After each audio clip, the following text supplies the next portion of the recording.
ഓരോരോ വ്യക്തികൾ പുതിയ പുതിയ സംരംഭങ്ങൾ തുടങ്ങുമ്പോൾ നമ്മുടെ വെള്ളൂർ പഞ്ചായത്തിന് കീഴിലുള്ള വ്യവസായ സംരംഭകന്റെ അല്ലെങ്കിൽ സംരംഭകത്വ ആനുകൂല്യം പറ്റിക്കൊണ്ട് അതല്ലെങ്കിൽ അതിൻ്റെ സഹായത്തോടു കൂടി നമ്മുടെ ഈ ഗ്രാമത്തിൽ തുടങ്ങുന്ന ഈ ദേവി ബ്രിക്സ് എന്ന് പറയുന്ന സ്ഥാപനം നല്ല രീതിയിൽ, വളരെ നല്ല രീതിയിൽ തന്നെ മുന്നോട്ട് പോകട്ടെ, അതിൻ്റെ ദൈവാനുഗ്രഹം ഉണ്ടാകട്ടെ എന്ന് പ്രാർത്ഥിക്കുന്നതോടൊപ്പം തന്നെ ഈ കൂടിയിരിക്കുന്ന എൻ്റെ മുന്നിലിരിക്കുന്ന സഹോദരന്മാർ വളരെ കഴിവുള്ള, വളരെ ബ്രില്യൻ്റായ ചെറുപ്പക്കാരുണ്ട്.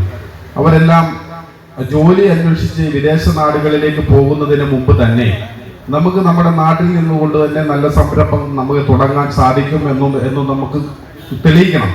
അതിനുവേണ്ട സൗകര്യങ്ങൾ നമ്മുടെ സംസ്ഥാന ഗവൺമെന്റ് അല്ലെങ്കിൽ നമ്മുടെ ഗവൺമെന്റുകൾ, തദ്ദേശ സ്വയംഭരണ സ്ഥാപനങ്ങൾ നൽകുമ്പോൾ അത് വിനിയോഗിച്ചുകൊണ്ട് നല്ല രീതിയിൽ നമ്മുടെ വ്യവസായങ്ങൾ അല്ലെങ്കിൽ ചെറുകിട വ്യവസായങ്ങൾ നമുക്ക് പ്രയോജനപ്രദമായ രീതിയിൽ, നമുക്കും നമ്മുടെ നാടിനും പ്രയോജനപ്രദമായ രീതിയിൽ മുന്നോട്ട് കൊണ്ടുപോകാൻ സാധിക്കും എന്നുള്ളതിന് യാതൊരു സംശയവുമില്ല.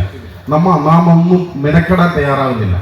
അല്ലെങ്കിൽ എന്തെങ്കിലും പുതിയ സംരംഭങ്ങൾ തുടങ്ങുവാൻ അഡ്വൈസ് കിട്ടുന്ന ഏരിയയിലോട്ട് അല്ലെങ്കിൽ ആ സ്ഥലത്ത് നമ്മൾ ചെല്ലുന്നില്ല.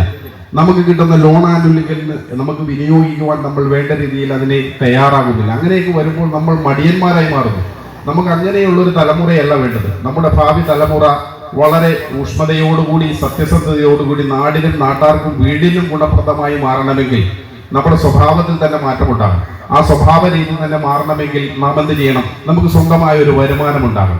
ആ വരുമാന മാർഗം കണ്ടെത്തുവാൻ വേണ്ടി നാം പല രീതിയിൽ ചിന്തിക്കണം. അങ്ങനെ ചിന്തിക്കുമ്പോഴാണ് ഇങ്ങനെ നൂതനമായ ആശയങ്ങൾ നമ്മുടെ മുന്നിലേക്ക് വരികയും അതിനെ സഹായിക്കുവാനായി സർക്കാർ തലത്തിൽ മുന്നോട്ട് വരികയും ചെയ്യുമ്പോൾ അതെല്ലാം യൂട്ടിലൈസ് ചെയ്തുകൊണ്ട് നല്ല രീതിയിൽ നമ്മുടെ നാടിന് പ്രയോജനപരമായ രീതിയിൽ നല്ലൊരു സ്ഥാപനം ഇവിടെ തുടങ്ങുവാൻ സാധിച്ച ശ്രീമാൻ രജിച്ചേട്ടനെ എല്ലാവിധ ഭാവങ്ങൾ നേടുന്നതോടൊപ്പം തന്നെ സർവേശ്വരന്റെ അനുഗ്രഹത്തോടുകൂടി ദീർഘനാള് നല്ല രീതിയിൽ തന്നെ ഈ സംരംഭം മുന്നോട്ട് പോകട്ടെ എന്ന് ആത്മാർത്ഥമായി പ്രാർത്ഥിച്ചുകൊണ്ട്, ആശംസിച്ചുകൊണ്ട് ഞാൻ എളിയ വാക്കുകൾ നിർത്തുന്നു. നന്ദി, നമസ്കാരം.